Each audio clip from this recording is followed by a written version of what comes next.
I'm Lisa Bagshaw. Welcome to Bold Leaps, the show that interviews creative, inspiring, successful people about the risks they've taken to pursue their dreams. And today's guest is internationally acclaimed artist and activist Joe Average. Joe had always dabbled in art from an early age, but at 27, he was living on government assistance when he got diagnosed HIV positive. Given possibly only months to live, it was then that he made the decision to go off government assistance and live solely off the proceeds of his art. What I wanted to know was, how did a life-threatening illness affect Joe's ability to step into being the man, the artist, and the activist he was always meant to be? Welcome to Bold Leaps, Joe. Thank you so much, Lisa. And thank you for having us in your very cozy penthouse apartment. Thank you very much. What a story. Let's get into it. Okay.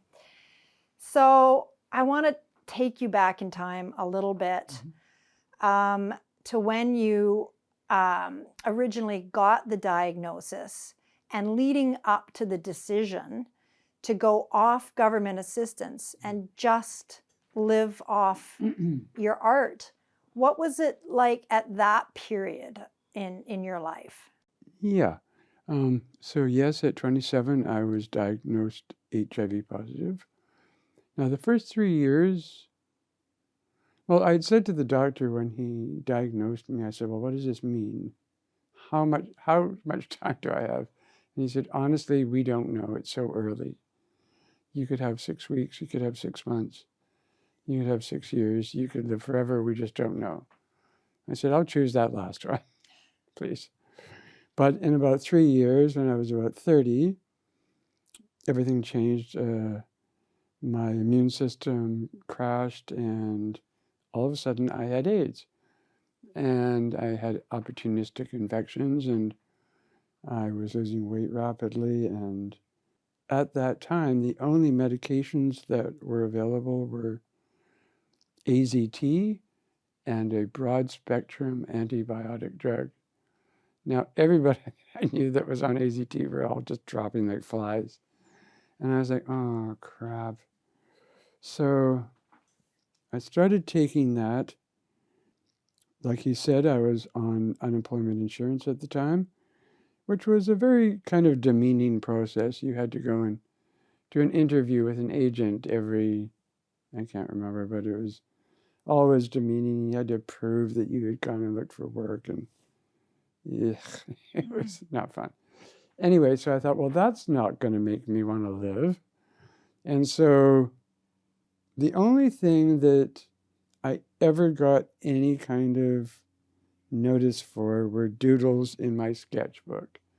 Because I was always, since a young teenager, just doodle. I was a loner.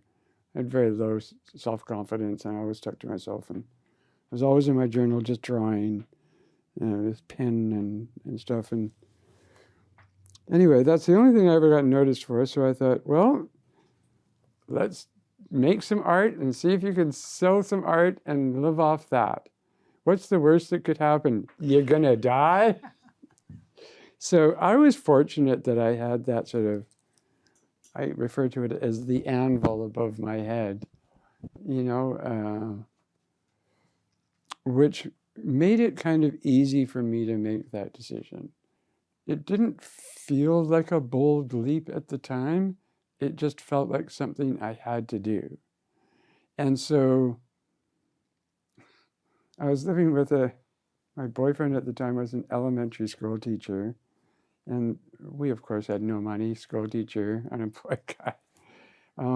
So my first show was all on elementary school newsprint, like that they'd give out to the kids, and chalkboard pastels. So everything was in pastel colors, and I'm sure they're all faded by now, whoever's bought them. They were not built to last long. Anyway, I sold the show out, and I was like, holy crap, I can do this. You sold the show out? Well, my rent at the time was $180 a month. And so I priced everything $180 because I thought if I sell one thing, I can live another month here. And so I had about 11 or 12 drawings. So I made like a year's rent and food money. And somebody not long after that asked me if I wanted to donate something to the Hadassah Bazaar. Now, I'm not sure if that's still around or anything. It was a big bazaar I think it was a bazaar for the Jewish community.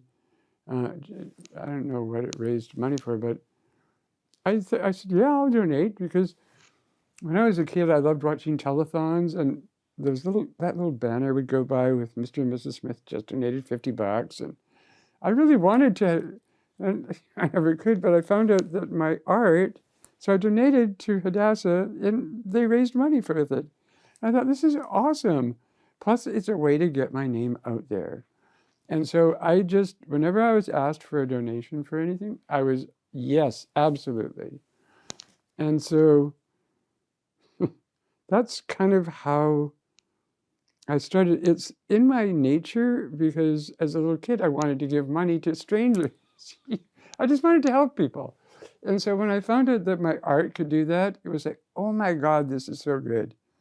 And then I also realized that I had an opportunity, because I was starting to get recognized in Vancouver. And my name was starting to get recognized a little bit, and people liked me. So I thought, I have an opportunity to help destigmatize the whole AIDS thing, because people like me, and then they started calling me the HIV artist, which I thought was weird, but I thought, no, I'll let them do that, because I know it's for a headline. But if it helps turn things around, that's awesome. So I successfully did that, I think. I mean, people, I think, warmed up to the idea of HIV and AIDS a little bit because of me, and I feel good about that. And then I was asked early on to do the AIDS Walk t-shirt. I did that gig for 15 years. Loved doing that. And anyway, things just kept on happening. Mm-hmm. And I just kept on accepting and kept on having little shows. And I mean, there's been some tough periods, I must admit. There's been some tough periods over the years with my health. About 4 different occasions, I was told to get my affairs in order because I was becoming resistant to the drugs quicker than they could create new ones. So my lead doctor, Dr. Julio Montaner, who I'm so fortunate to have because he's Canada's leading expert, he would write to drug companies to get compassionate access to drugs for me. So I was kind of testing out drugs for drug companies, and they were getting approved. So, when I got the Order of British Columbia, and they read out why I got it, it wasn't for my art. It was for helping Dr. Julio Montaner figure out AIDS drugs. It was for helping with the community and all that stuff. So what I really wanted to do was just help people out. And I found out I could do that with my art. And now I'm getting awards for it. Oh my It's God. awesome. This is incredible. And It's I awesome. can't wait to talk to you more about it. We have to take a short break, but when we come back, I'm going to ask Joe Average what life was like immediately following his massive leap. Welcome back. Joe, I want to now talk a little bit about, because we've talked about how you've had some pretty early on success, but I just want to bring us back to the fact that you had no money coming in the beginning. You didn't have really any idea what might happen. And I'm wondering, did you have a strategy? Did you even know how to sort of survive in this new world of relying solely on your art? Well, I don't know that I had a strategy. I don't think I'm that clever. But one thing I was very conscious of when I made the decision to see if I could live on my art. I was very conscious of not, I said to myself, do not expect any fame or fortune from this. This is just to keep a roof over your head and food in your tummy. So just aim for that. Mm. You know, I aimed low so that I wouldn't be disappointed if, well, I just thought it was realistic to aim low and remain humble about everything, you know. And that's how I went along. And how did you feel at that time? Did you believe in yourself? Well, I always have had a problem with that in my life. I really had no self-confidence up until, I don't know, recently. I mean, that's been a battle my whole life, is the whole self-confidence thing. When I did the image for which has turned out to be the image that put me on the map, my most recognizable image, I was commissioned to do that for the 11th International Conference on AIDS. This is how bad my self-esteem was. I could not take it to show them. I had to ask my friend to take it and show them because I was so terrified that they were going to hate it. I thought, they're going to just hate it. How would they like it? I did it. And it turned out, so I recognize that I'm not too smart.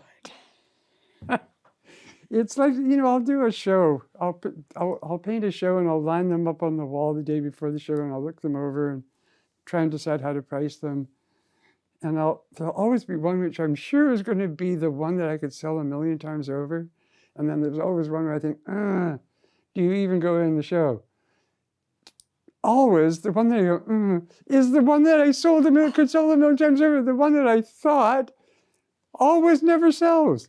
So I have no idea about my audience. So I figured that out early on. And I thought, well, this is a good lesson in not painting for what people think, just paint. And I never did, but I could see how that would be appealing if you wanted to keep raking in money. You know what I mean? But I like to just keep evolving. Like when I first started drawing, it was pastels. And then I tried acrylic and that didn't work too well. I did do a couple of shows in acrylic, but I'm not proud of them. I didn't like the way the paint dried and looked. But when I found oils, it took me about 4 shows to discover how to actually use them properly and the way I wanted them to work. So I think I'm way off of the question you asked No, me. you're bang on. And okay. But I do want to go back a little bit Okay. to believing in yourself and how this is what I find so inspirational. Well, I And didn't know that I believed in myself that much, but overcoming that, the well, fact I that had no choice, really. Okay. It's like, just do it, keep doing it, because that's all that I really had up my sleeve was that. keep doing it. So even Just though keep doing it. So even though you didn't necessarily believe in yourself, No. you just thought, I'm just going to keep doing this. Well, yeah, in 1991, which was around that whole time period, someone came up to me and said they'd read a thing that there was a national competition for an AIDS Awareness Week poster. The government of Canada had set out a competition. So I painted a painting and I sent it in and I won. And the wife of the Governor General of Canada flew out from Ottawa to unveil it at the Vancouver Art Gallery. Mounties on either side of me, the wife of the Governor General, and that's when I thought, oh, we're on to something here. And from that meeting, I, about 6 months later, got an invitation from her and the Governor General to be one of 50 Canadians to come and have lunch with the Prince and Princess of Wales, 50 Canadians that they thought would be of interest to them. And so I got to do that. And when I was there, it was like, oh my God, look what you've done. And that's when I knew that I had done something good. I was in Ottawa about to meet a princess. Well, and this is what I find, one of the things I find so fascinating about you, Joe, is that you didn't have that self-esteem. You Not at didn't all. have that belief in yourself. And you took this gigantic leap, this leap of faith to go off government assistance, pursue your art, and all these magnificent things started happening. Yeah. And you must have realized, what was the actual moment when you realized that you were going to be okay as Joe Average, the artist? I always had a fraud complex. I was thought, they're going to find out that I don't know how to do this, and I'm going to be found out. Imposter syndrome. Mm-hmm. Joe, we're just going to take a quick break, but stay with us because we are going to talk about what life is like now for Joe Average as he appears to be riding a whole new wave of popularity when we come back. Welcome back. Joe, you are 65 years old and you are riding this wave of popularity and demand. I saw you in the Pride Parade. You were waving from the TELUS B bus. No, TransLink. TransLink B bus. Yes. How do you explain all this resurgence in popularity? It all started in 2019 when the Canada Mint called me and asked me to create the equality coin, which kind of put me back in the press. And since then, I've been so busy. I've been going to elementary schools, talking to kids. I was part of a human library, which was so awesome. Painted a big mural well, I didn't paint it, but I have a big mural on Gravel Street. It's your art. I directed it. Yeah, I've been doing so many things and so many interviews, and I got the Order of BC. I mean, that blew me away. This little... You deserve it. right here. I mean, you asked me earlier if there was a moment that I realized that I'd made it. And there was kind of a moment. I got a letter from the Royal Canadian Academy of Arts saying that I was now a member. And the only way I could become a member if somebody who was a member nominated me. And the person who nominated me was one of my high school art teachers, who is now the head of the Victoria Art Gallery. And so I have now I can put RCA after my name. I have so many post-nominals now. It's like, I remember saying to my therapist once, I said, how about these for post-nominals? ADT, and all these medical things, but now I actually have post-nominals like Medal of Good Citizenship and Caring Canadian, and I don't know. I'm so content and happy with how my life has turned out. Somebody asked me a couple of months ago if I could go back to any point in time in my life, where would I go? And I said, now, because I'm cool with myself. I don't have any hang-ups anymore. I've shed all my uncomfort. I've forgiven my father, which was a huge thing. Huge.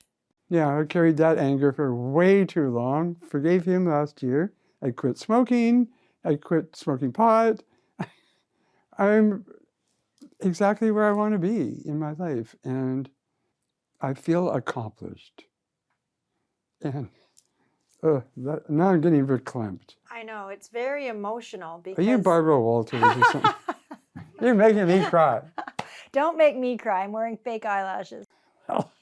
Anyway, so I feel very content and very humbled just to be acknowledged. I mean, here's something.